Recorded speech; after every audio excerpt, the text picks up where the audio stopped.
Production funding for Ruckus has been provided by gifts from Dave and Jamie Cummings, the Hartwig family, the Courtney S. Turner Charitable Trust, John H. Mize and Bank of America N.A. co-trustees, and by viewers like you. Thank you. Welcome to Ruckus, our weekly food for thought fight over the news of the day and the trends of the times. I'm Mike Shannon. The Ruckettes join me shortly. And our topics this week: public school leaders go public with their dispute, Westport business leaders dispute the streetcar's viability, and one Kansas City businessman puts his money where his mouth is. Plus, of course, roast and toast. But we start with our Newsmaker segment and take a look at a new book that deals with an old and familiar topic to Ruckus viewers: taxes in Kansas. The title is "What Was Really the Matter with the Kansas Tax Plan? The Undoing of a Good Idea." And here to talk about that and more, the book's author, Dave Travert, who is also president of the Kansas Policy Institute. Dave, welcome back to Ruckus. Good to see you again. Good to be here, Mike. I should note that you were helped in writing the book by Denidre Herbert, who is a frequent panelist on Ruckus and coincidentally is going to be on the panel this evening. Yes, one of the Ruckettes was a major contributor to the book. All right, the Kansas tax plan you're talking about is the one that was backed by Governor Brownback, cut income taxes for all levels of income, and eliminated income taxes entirely for LLCs and other pass-through organizations. Mm-hmm. All right, let me start with a quote from the book, from your introduction, and I think that will set the stage for explaining what you include in the book and why you wrote it. Okay. And I'll put this on the screen so you can read it along with me. For all that's been written about tax reform passed by the 2012 Kansas legislature, much of its history has either not been recorded or has been skewed to fit political agendas favoring higher taxes and more government spending. Distortions of the real story continue in order to discourage other states from reducing taxes and were even used to undermine federal tax reform efforts in late 2017. Does that pretty well summarize your reasons for putting this book together? It does, Mike. You know, for years, people had been saying that Kansas somehow proved that taxes couldn't be cut. But at the same time, states like North Carolina, Indiana, and Tennessee successfully cut taxes. So the real issue is what was different about the Kansas tax experience. And some of the things that were said about Kansas weren't true. But Kansas did have some very serious budget challenges, and most of that was avoidable. There were a lot of mistakes made, and there were some other circumstances at play, including a pretty toxic political environment. And I believe you say in the book that you could have cut some programs, reduced spending to deal with the fact that you might have less income, but that was resisted by many legislators who understood the need to do it, but were reluctant to do so because they thought they wouldn't get reelected. Yeah, in fact, one legislative leader, when asked why they wouldn't make government more efficient, he said, well, we'd all lose our jobs if we did that. You know, the narrative had been that Kansas had dramatically reduced spending over the years, but that's one of the things that wasn't true. In fact, in 2012, the year that the cuts were approved, legislators approved a $400 million spending increase. And then they continued to set several new spending records over the next few years. Now, some agency budgets were shaved a little bit, but total spending kept going up, and getting spending under control was the key. Our research looked at the spending patterns of all 50 states and found a remarkable relationship. The states that tax income spend 50% more per resident than the states without an income tax. 50%. I mean, every state provides the same basic basket of services, but those that provide services at better prices can pass the savings on in the form of lower taxes. Well, and you talk about the way the story was covered by the news media in Kansas City, across the state, and in fact across the nation, and you say a lot of tendentious and inaccurate reporting. There was a lot of inaccurate reporting. Some of it was perhaps circumstantial. Some of it was I think, on purpose. You know, one of the big myths that we discussed in the book was the whole issue of tax avoidance. When, as you mentioned, there were two elements to the plan. One was reducing marginal rates on everyone, and then the exemption on pass-through income. That's companies like partnerships and proprietorships whose income is passed through the individual owners. When the state first estimated how many would be eligible for that exemption, there were 190,000. But then it turned out there were 330,000 actually claimed it. And so there was naturally a lot of rampant speculation that there was tax avoidance. And that's all it was rampant speculation. The IRS data all along showed that there were 330,000 of these. It was just a mistake that was made in the original estimate. Unfortunately, we've come to the end of our time. There's a lot more to talk about and to read. Where would a person get a copy of this book? It's available on Amazon. Just go to Amazon and look up What Was Really the Matter with the Kansas Tax Plan. Great, good to see you again. Thanks for coming in. Thanks, Mike. That's Dave Trappert, author of What Was Really the Matter with the Kansas Tax Plan. Now let's meet the panel and start a ruckus.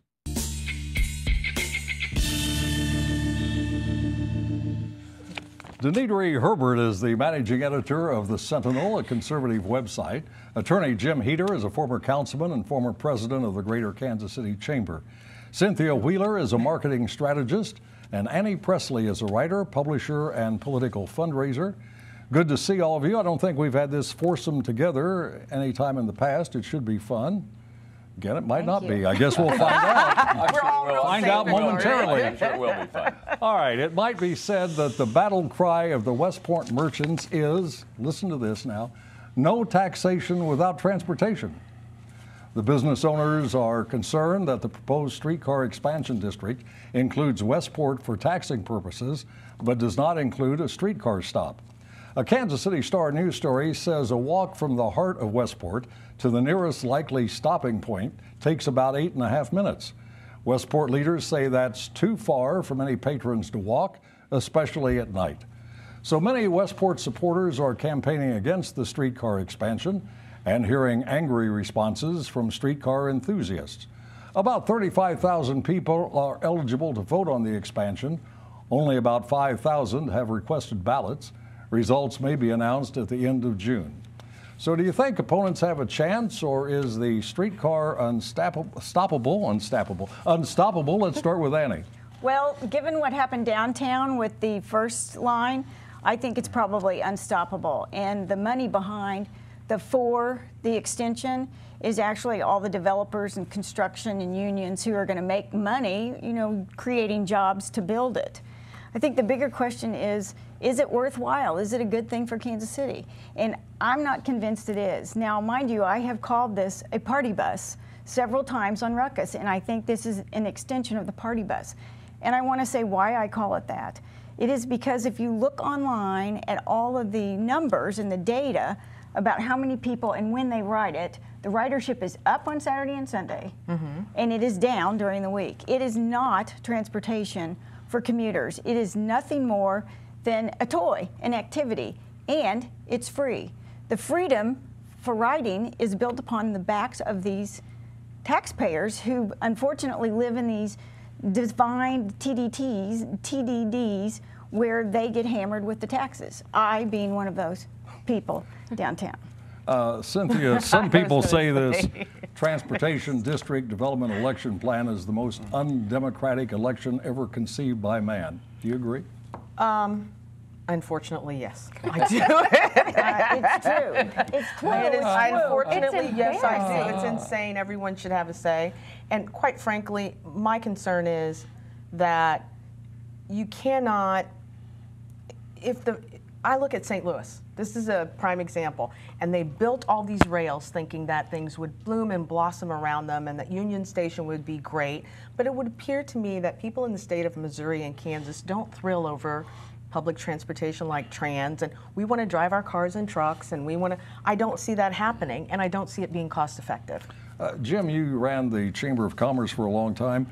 Even though the merchants in Westport may be concerned about the tax increases, won't their businesses prosper as a result of the streetcar being nearby? Mike, I think that undoubtedly their businesses will prosper by the proximity of a streetcar line.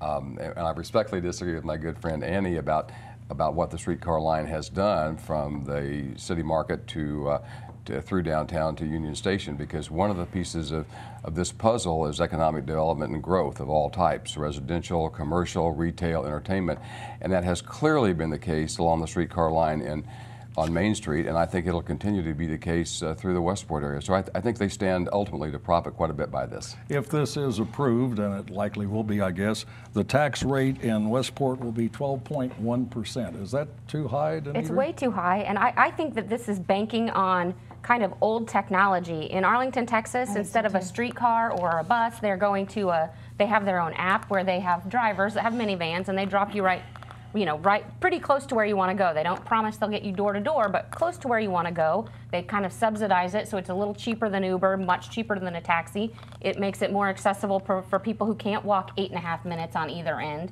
or if the weather's bad. And if the growth occurs on the west end of town, they can kind of shutter where their district of transportation is. And with the streetcar, it's insane. Those public transportations that were popular in New York City and DC and those places that have wonderful public transportation, they have a geographic advantage, but on top of that, they were built when it was the leading edge of technology, and what we're doing is building technology from 200 years ago and acting like it's the next best thing.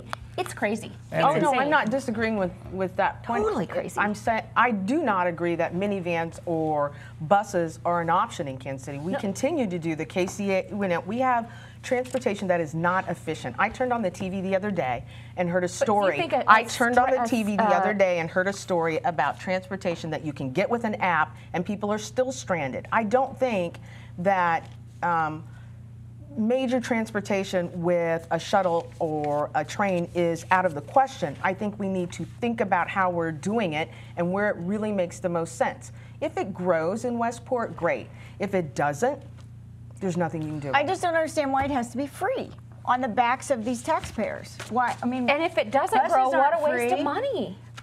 I don't know. Not free. Obviously, people, not Taxis everybody's aren't saying free. that, and I don't live down there. So for me, I will agree with Ann. No, I don't. If you're not there and it doesn't benefit you, I don't want your input. I'm afraid this issue will have to remain unresolved for the moment. We created a ruckus. A Kansas City, Missouri school board member, there's teleprompters running again, writing in the editorial pages of the Star, says there has been school choice in Kansas City for 20 years, and that has led to fragmentation and inefficiencies. Jennifer Wolfsey is apparently referring to the existence of district charter schools. She's calling for greater cooperation between district officials and those heading the 22 charters. Wolfsey got a sharp reply in a column penned by Bush Hellsberg, chair of the University Academy. Hellsberg says charters are not the problem, but the solution to what he calls the consistently poor performance of the district. That performance, he says, harms students who were deprived of the education needed to have meaningful employment. Well, Cynthia, you once worked for the district, as I recall. You were the public relations director, maybe the worst job in America. I have to agree with you. Does any of this any of this controversy between the charters and the other schools, any of that surprise you? Have you seen that before? No, it doesn't surprise me, and I have seen it before. And this issue of providing a better education for the community, we can't keep doing the same thing over and over again and expecting a different outcome. And I think it started with the desegregation, with putting in these schools that had themed environments, busing people in. You have to change the community outside of it and encouraging community school growth. But to me, the other challenge that this city continues to face is, if I educated you in 1970 and 1990, I've left you short. And so when I was reading some of the articles and some of the comments were, well, parents don't know how to search for a good school. Parents don't know. Okay, well, first of all, don't insult the parents. They're not dumb. Second of all, you owe the parents something that you didn't give them before. And I see in this community the same arguments. Pre-K, it's been attempted time and time again, and the community pulls out and they're not vested. Charter schools are not fairly balanced because of racial issues, but we want community schools. So how do you build a community school? That's the question, and that's what we need to resolve, and you need to start in the community, not at a school board. Annie, what sets a charter school apart from a regular public school? The money is basically the same. I disagree. They get their money funneled to them through the school district, which gets to keep some money. Gets to keep some money. So if you live in the district, you can choose to go to a charter school, and you don't have to pay any additional money, and they get some reimbursement from the state as a result. The difference is that the charter schools get to more or less define their programs within the state rules. And so if you want French immersion, you go to the French immersion school. If you want something that's more tech or computer literate, you choose that one. And it gives an opportunity for the family to make a decision about the education of the child. And I believe, Jim, it's supervised by an individual board for that particular school, not the Kansas City, Missouri School Board. That is correct. It is supervised and directed really by an independent board, and there's no affiliation with the Kansas City, Missouri Public School District, or any school district for that matter. You know, it's interesting, Ms. Wolfsey's column, I think, really pointed the finger at the question of does support for charter schools drain off support for public schools? I'm an enormous supporter of our public school system. I'm a product of public schools, with the exception of law school. I was the first person in my family to have an opportunity to go to college, so a big supporter of public schools. In the last 3 months, I have visited 6 different schools in Kansas City, Missouri, 3 charter schools, 3 public schools. Great things going on in every single one of them. The charter schools, I think, add a lot to educational opportunities for our young people. They don't necessarily detract from the opportunities provided by the public schools. Well, Ms. Wolfsey says there were 45 elementary, 23 middle, and 25 high schools, and 26,000 students. Too many schools? Just right? Too little?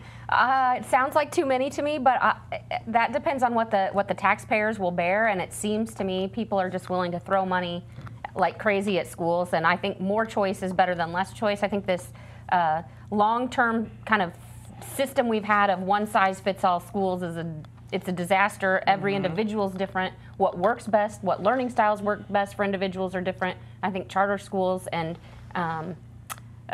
a bigger, broader number of opportunities are necessary for us to improve. And I agree with that, but I think what she's trying to say is there's no shared method of reaching the same goals. So we have charter schools where kids are not passing, the state test. Yeah, but the public schools are the same. Absolutely, but the that's charters her point. can change faculty members. They can, true, but I'm just saying what she was trying to point out, and what I took away from that was there's no continuity in making sure they all meet the state standards. It's not just charter and public. Catholic schools suffer the same ills, but I would rather have my kid in a school with 200 people than 675 in a public school and get lost, because as you said, they learn differently. I want to call on your experience one more time. Is it unusual to read such frank disagreements from school district officials? You should know better than to ask me that. No, it is not. I've been called so many names, as we all know.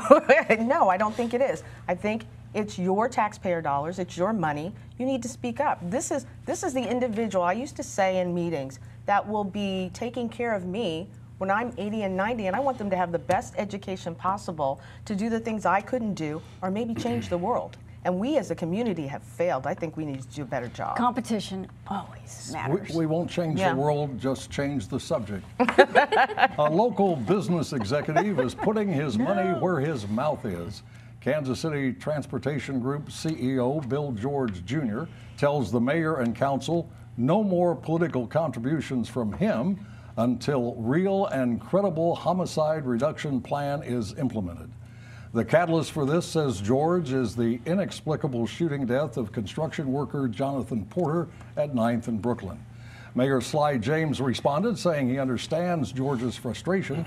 The mayor blames state and federal governments for gun laws that work fine in rural areas but fail in big cities. Well, let's see if the panel can be of any help on this. Start with Jim. Do you have any suggestions to help the mayor and the council come up with a credible homicide reduction plan? Mike, I do have a suggestion. Right. I don't know if it's an answer or a solution, but I do have a suggestion. Be careful, Jim. And I'm going to reason a little bit by analogy. Not too many years ago, everyone in the country realized that one of the most serious issues we had in education was that our kids at the 3rd grade level couldn't read at the 3rd grade level. And that predicted a lack of success from then on in our educational system, in our society. A major national foundation, the Anne E. Casey Foundation, took it upon itself to research the causes of that. And they did a fabulous job. And today, all over the country, more kids are reading at the 3rd grade level, including here in Kansas City, through Mayor Sly James's Turn the Page effort, than ever before, because they took the learnings and the research of the Anne E. Casey Foundation and applied solutions and tactics to achieve that. I think we could do the same thing with the homicide problem in Kansas City, Missouri. We have large and generous foundations in Kansas City, Missouri. Why don't we here do the same thing that the Annie Casey Foundation did with third grade level reading? And let's focus on the homicide issues in Kansas City. Let's figure out the root causes of it, then figure out a strategy and the tactics to get it solved. Denidri, is Georgia's demand unrealistic? Is it possible to create a plan like he's talking about? I think yes, but I probably wouldn't go about it the same way he would, and just getting people together and thinking and talking about it, and even doing some research. I think we kind of know what some of the problems are, and we're just a little too scared to say them, in my mind. So what are they then, if we're a little too scared? All right, I'll say it. Fatherlessness. It's a problem. It's a huge problem. If you have a vast numbers of people who don't have fathers, you find problems no matter where you go in the world. So my kids should be in jail then? No, it's not. I'm like, this is why it's uncomfortable to say that. This is why it's uncomfortable to say that. Men go off to war and fight and die, and women raise children on their own. That didn't make a criminal. No, it is no.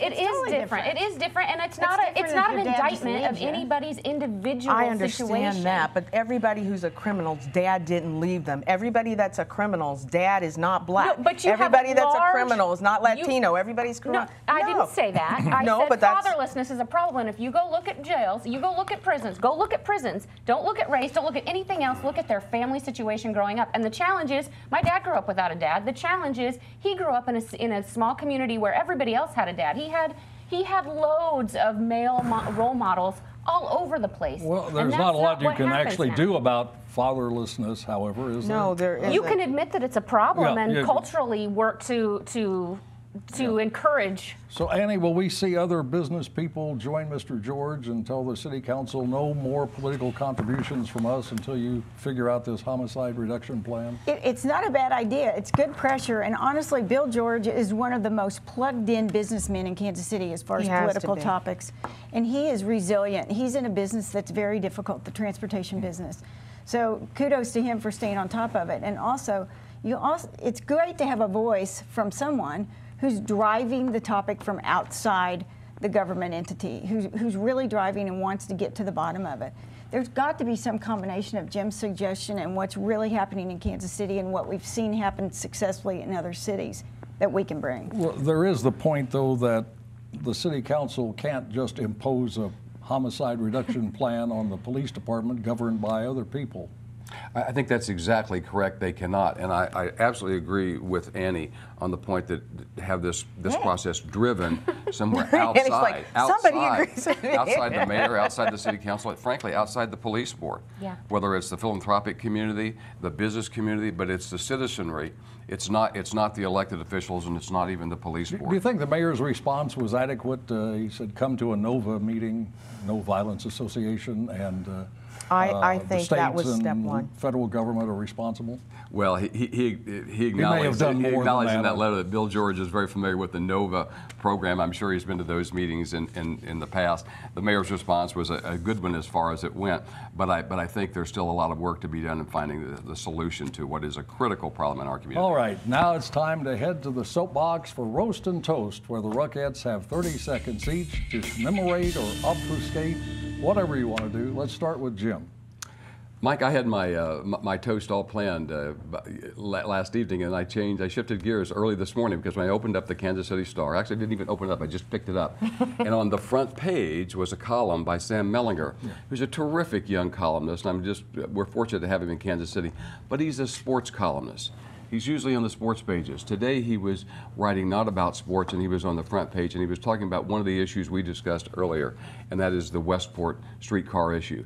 And he talked about how that got off on the wrong foot as a discussion, through Twitter, I might add, but how more reasoned minds came to the table, and there was a real discussion where everybody understands the other's point of view, and out of that might come a solution. We need more of that in Kansas City. Toast to Sam Mellinger for a great column, more of it in our community. Annie. I haven't been here since we buried my friend Barbara Bush.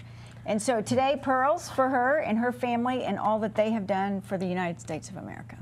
Did you go to the funeral? I did. You did? I did. I know you've been close to the family for a long time. Quite a privilege. All right, Denidri, you've been close to any major political families? Not really, okay. but my toast is to somebody that I do know personally, Secretary of State Mike Pompeo. I feel like He deserves a toast, one, for getting confirmed. It wasn't quite guaranteed, and I'm so glad he did. I feel like all Americans should sleep better knowing that he's at the helm of one of the most critical departments in the country. He is one of the smartest people I've ever met, and he doesn't just have a high IQ, he has a high EQ. He is going to do amazing things for our foreign relations. So you knew him when he was in Congress and representing part of Kansas. Kansas, yes. And Cynthia. Wow, everybody's toasting, and now I feel like I should be roasting, but I got a toast too to a woman by the name of Tammy Neeb that no one knows, who has spent her entire life devoted to education for ESL students. And she currently works at a small school called Our Lady of Hope, which used to be Guardian Angel. And she uses every penny she has in a school of 200 students or less to make sure they can read, write, and succeed and get into schools like Rockhurst, St. Teresa's, and have a future. And she works specifically with children who are challenged. So hats off to the Tammy Neebs of the world. All right, and finally, there is a new disorder causing concern. It is called self-itis, a tendency to spend too much time and put too much importance on taking pictures of yourself with a smartphone. Those who suffer are said to feel more confident and positive about themselves when taking the selfies. I'm glad that I do not feel compelled to do that. Excuse me just a second. And that's Ruckus for this week. We're back next Thursday at 7. Now for the Ruckettes and the crew, Mike Shannon saying thanks for watching and good night.